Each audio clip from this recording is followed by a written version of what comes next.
Às 3h19, em algum lugar sobre o Golfo Pérsico, um C-130J Hércules israelense descia através de um céu sem lua, sem sinal de transponder visível para o controle de tráfego aéreo civil, sem plano de voo oficial registrado no espaço aéreo de Dubai. Em seu ventre, preso dentro de um compartimento de carga com controle climático, estava um dos pedaços de hardware militar mais consequentes que já saíram do solo israelense sem um comunicado de imprensa. Um radar ELM-2884 de missão múltipla, desenvolvido pela Rafael. Um sistema completo de controle de fogo do Iron Dome. E mísseis interceptores Tamir suficientes para conter uma tempestade. Isso não era uma venda. Não estava sozinho. Era um desdobramento. Hardware militar soberano israelense, operado por algumas dezenas de militares uniformizados das FDI, no solo de uma nação árabe que há apenas 6 anos nem sequer tinha uma linha telefônica com Jerusalém. E aqui está o que a mídia passou por cima por completo. Aquele avião não pousou porque Israel se sentiu generoso. Pousou porque os Emirados Árabes Unidos estavam ficando sem tempo, sem interceptores, sem opções, e sem a única coisa que nenhum sistema de defesa aérea do mundo consegue comprar, uma vez que o tiroteio começa: margem. Esta é a história do movimento militar secreto na Guerra do Irã de 2026 e revela uma mudança fundamental na arquitetura de poder em todo o Oriente Médio que nenhum think tank, nenhum embaixador e nenhum relatório do Pentágono absorveu completamente ainda. Voltemos a 28 de fevereiro. Por volta das 2 horas, o CENTCOM dos Estados Unidos e as Forças de Defesa de Israel executaram o que seria denominado Operação Fúria Épica pelo lado americano e Operação Leão Rugidor pelo israelense. O ataque militar coordenado mais significativo no Oriente Médio desde a Operação Liberdade do Iraque. Um ataque de decapitação que matou o líder supremo Ali Khamenei e fraturou a estrutura de comando superior do Irã em uma única noite. Às 6 horas, a represália já havia começado. A Força Aeroespacial do IRGC, operando a partir de sítios de lançamento endurecidos na província de Khuzestan, disparou a primeira salva, não em direção a Israel, em direção ao Golfo. Sinal número 1. O cálculo de alvos do Irã nunca foi puramente sobre Israel. Era sobre punir cada estado que abrigava forças americanas, cada emirado que se normalizou com o Estado judeu e cada monarquia que permitiu ao CENTCOM usar seu espaço aéreo como uma superautopista em direção aos céus iranianos. Os Emirados eram o alvo número 1.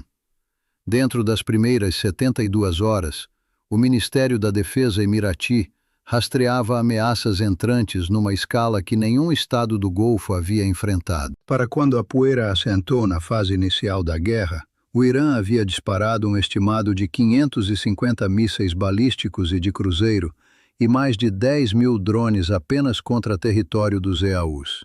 Não é um bombardeio, é uma campanha de desgaste em escala industrial. As defesas aéreas dos EAUs, baterias THAAD na base aérea de Al-Dafra, sistemas Patriot PAC-3 MSE em torno de Abu Dhabi e Dubai e baterias navais Barak 8 trabalhavam 24 horas por dia. E aqui está um número que deveria ter parado cada analista de defesa do mundo. Apenas nos primeiros 4 dias, as baterias Patriot americanas em todo o teatro do Golfo dispararam 943 interceptores. Isso equivale a 18 meses da produção combinada de Lockheed Martin e Boeing, gastos em 96 horas. Lockheed Martin e Boeing juntos produzem aproximadamente 620 interceptores Patriot por ano. O Golfo consumiu 1 ano e meio desse suprimento em 4 dias e continuavam disparando. No final de março, o DINSA publicou os números que nenhuma capital do Golfo queria ler em voz alta. Os EAU e Kuwait já haviam consumido aproximadamente 75% de suas reservas de interceptores Patriot. O Bahrein havia gasto um estimado de 87%. O Catar estava em 40% e caindo. O arsenal THAAD, com taxa de produção anual de apenas 100 mísseis por ano, havia caído em aproximadamente um terço. O escudo estava se adelgaçando. E o Irã havia percebido isso. 32 anos de serviço ensinaram a reconhecer quando um adversário passou de atacar para drenar. Não é a mesma coisa. E é muito mais perigoso. Em 15 de abril, o Financial Times reportou que as forças iranianas estavam usando um satélite chinês para monitorar a atividade de bases militares americanas em todo o Golfo, rastreando movimentos em tempo real, veículos logísticos e aeronaves de suprimento, para calcular as taxas de reabastecimento de interceptores. Não estavam apenas disparando para o EAU. Estavam disparando com uma calculadora na mão.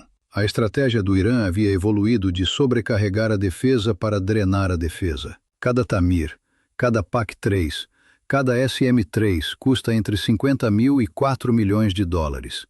O Shahed 136 custa entre 20 mil e 30 mil dólares. A relação custo-destruição estava se tornando catastrófica para os defensores. Foi aí que Abu Dhabi fez a ligação. Mohammed bin Zayed não é um homem que pede ajuda facilmente. Dirige um dos aparatos de riqueza soberana e inteligência mais sofisticados do mundo árabe. Construiu o exército de seu país com Apaches americanos, Rafales franceses, K-9 sul-coreanos e uma indústria de defesa avaliada em bilhões através do Edge Group. Ele não liga para chefes de governo às 3 horas, porque a situação parece desconfortável. Liga quando a infraestrutura está em chamas. O complexo industrial de Ruwais, a joia da coroa de Abu Dhabi, processando 922 mil barris de petróleo por dia, atingido por drones iranianos, operações suspensas. O campo de gás natural. Já suspenso após ataque em meados de março. A Emirates Global Aluminium, em Al-Tawila, atacada em 28 de março, com paralisação operacional, que se estima levar até um ano para reparar. O aeroporto de Dubai fechou 2 vezes por operações de defesa aérea de emergência. 13 pessoas mortas, mais de 224 feridas. E o contador de interceptores caindo como um indicador de combustível no vermelho. MBZ ligou para Netanyahu. A conversa foi direta. Israel tinha algo que os EAUs precisavam: Iron Dome. Não como substituto do THAAD ou Patriot, como uma camada complementar. O Iron Dome foi construído para interceptar foguetes de curto alcance, projéteis de artilharia e ameaças de drones de menor altitude e velocidade, contra as quais os sistemas Patriot são ineficientes em custo. Disparar um PAC-3 de 4 milhões de dólares contra um Shahed de 25 mil dólares é suicídio financeiro. O Tamir custa aproximadamente 50 mil dólares. Ainda caro, mas a matemática é sobrevivência. Netanyahu ordenou às FDI que se movessem. Múltiplos voos, uma bateria completa de Iron Dome, o radar ELM 2084 MMR, o sistema de controle de armas BMC, 3 a 4 unidades lançadoras com 20 interceptores Tamir-Qadha, mais algumas dezenas de operadores das FDI, técnicos de radar, especialistas em controle de fogo. Soldados israelenses em solo emiradense pela primeira vez na história. E funcionou. A bateria interceptou dezenas de ameaças iranianas. Não os grandes mísseis balísticos, mas as ameaças de nível inferior que deslizavam pelas brechas do Patriot. Drones infiltrando-se abaixo da cobertura de radar. Mísseis de cruzeiro roçando o Golfo à altura de crista de onda. Um funcionário emiradense, falando com a Axios, foi discreto sobre toda a operação. Não vamos esquecer. Essa é a linha que importa. Guarde-a. Mas aqui está o detalhe que ninguém processou completamente. Israel fez isso enquanto ele mesmo estava em chamas. O Wall Street Journal reportou que as salvas sustentadas do Irã estavam empurrando os próprios sistemas israelenses além dos limites operacionais. O Arrow 3 era usado a uma taxa que superava o reabastecimento. Os David's Sling, as próprias baterias Iron Dome, protegendo os centros populacionais israelenses.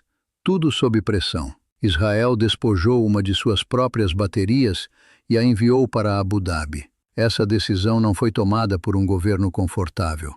Foi tomada por um governo que calculou que se a economia do ZAU colapsasse, toda a ordem regional construída através dos Acordos de Abraão se fraturaria. Os Acordos de Abraão nunca foram um tratado de aliança, eram um aperto de mão. Netanyahu acabou de transformá-los em algo mais duro. Agora considere a variável oculta da qual ninguém está falando. A Arábia Saudita não recebeu uma bateria Iron Dome. O maior país do Conselho de Cooperação do Golfo, o maior exportador de petróleo do mundo, golpeado em Ras Tanura, com 550 mil barris por dia de capacidade, e na refinaria Samur, copropriedade da ExxonMobil. Um país que coordenou com Israel sob um guarda-chuva regional de defesa aérea liderado pelos Estados Unidos. Não recebeu a bateria. Por quê? Porque Riad ainda não se normalizou com Israel. MBS vinculou consistentemente a normalização ao progresso em direção a uma solução de 2 estados, uma condição que o atual governo israelense não tem intenção de cumprir. E na aritmética da aliança, você não entrega seu hardware defensivo mais sensível a um país que ainda não decidiu se é seu amigo. Este é o novo Oriente Médio em sua forma mais crua. Não o que os diplomatas descrevem em Genebra, mas o que se revela quando os mísseis começam a voar e você descobre quem atende o telefone.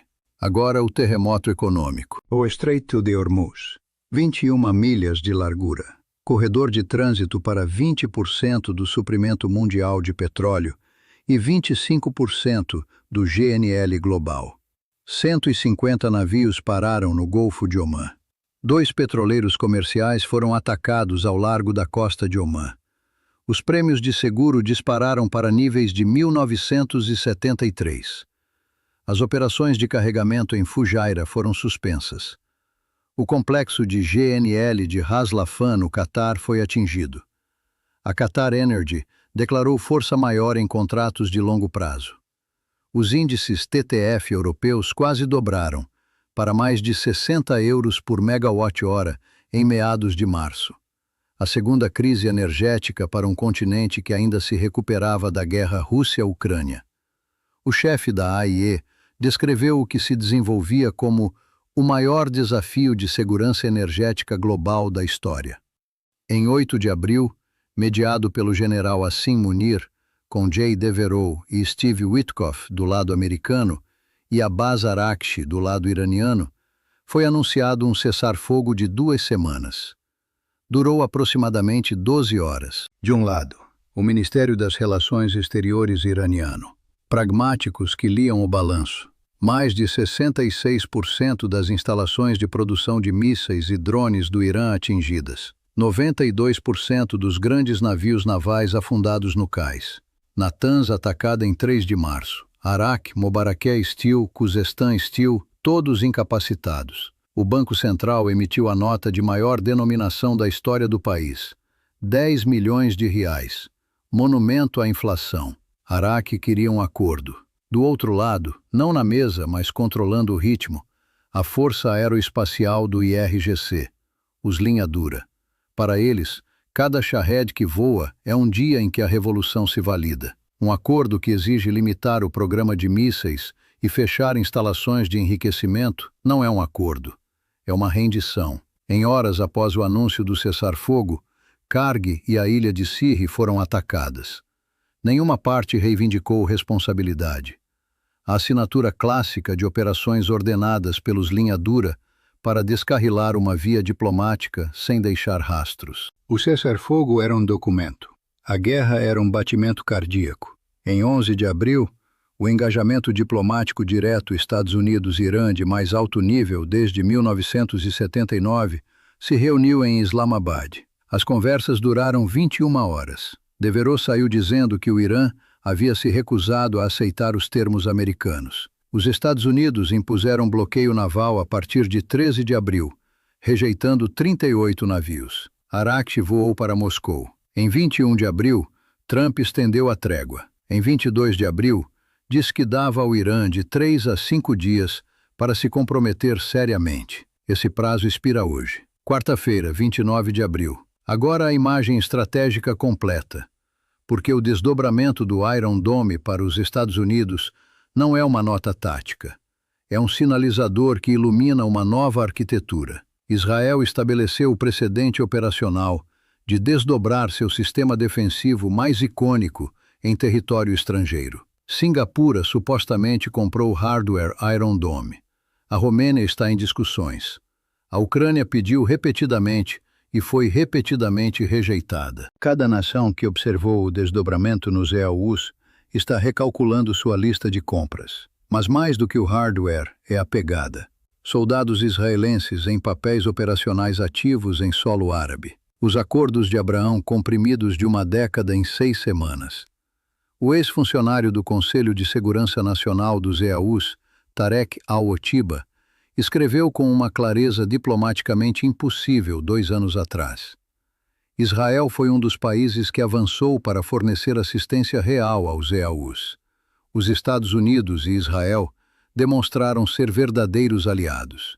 Um ex-funcionário de segurança nacional emiradense, descrevendo Israel como verdadeiro aliado, no registro, durante uma guerra ativa. A guerra não criou a aliança Israel-EAUs. Revelou o quão profunda ela já era. E o problema dos interceptores não desaparece quando o tiroteio para. A Lockheed e a Boeing produzem 620 Patriot por ano.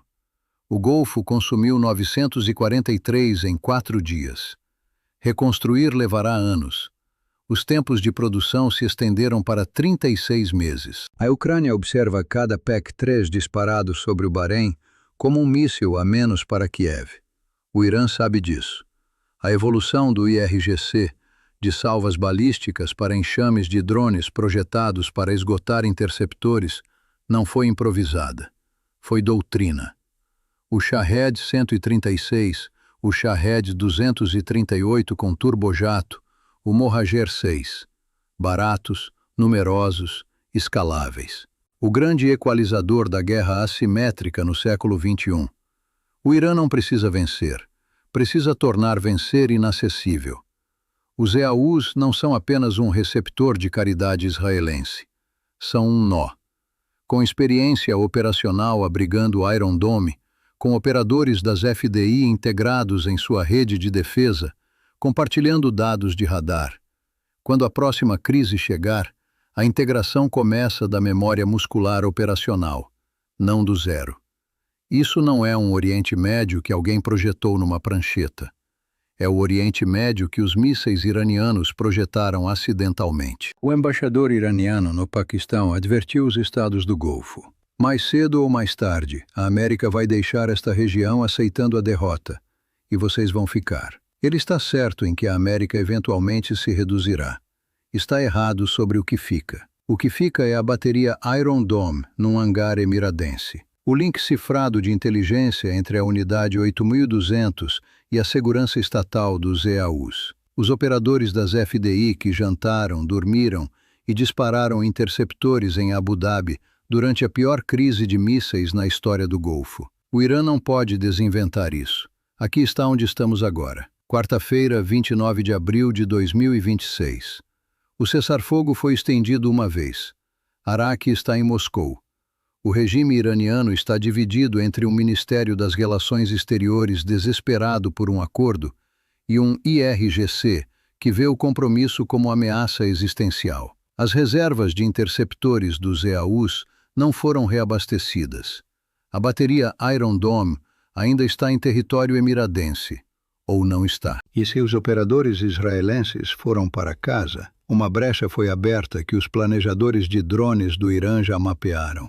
O Estreito de Hormuz está tecnicamente aberto, mas o Irã reimpôs restrições quando os Estados Unidos se recusaram a levantar o bloqueio naval. 38 navios rejeitados. O mercado energético global ainda está prendendo a respiração. Trump ameaçou destruir usinas elétricas, poços de petróleo e infraestrutura de dessalinização. Esta última seria uma catástrofe humanitária sem precedente. Ele estendeu a trégua uma vez. Pode não estendê-la novamente. Este é o binário. Não resta meio termo. Ou as próximas 24 a 72 horas produzem um quadro de acordo real, termos reais, verificação real, movimento real no estreito, e o cessar-fogo se endurece em algo duradouro. Ou não produzem, e o que vem depois não é uma retomada do ritmo anterior. É a destruição sistemática de infraestrutura civil iraniana em escala que definiria a presidência de Trump,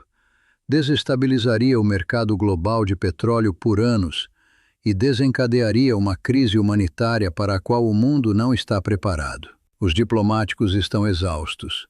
Os generais estão impacientes. Os carregadores de interceptores estão vazios. As refinarias estão fumegando. E em algum lugar, numa linha de voo emiradense, um lançador Iron Dome aponta para o norte. É o símbolo mais concreto de um novo Oriente Médio que ninguém votou, ninguém planejou e que ninguém consegue agora desfazer. A pergunta não é o que Israel fez em segredo há 6 semanas. A pergunta é o que acontece nas próximas 72 horas, quando o mundo inteiro descobrir se aquele segredo foi suficiente.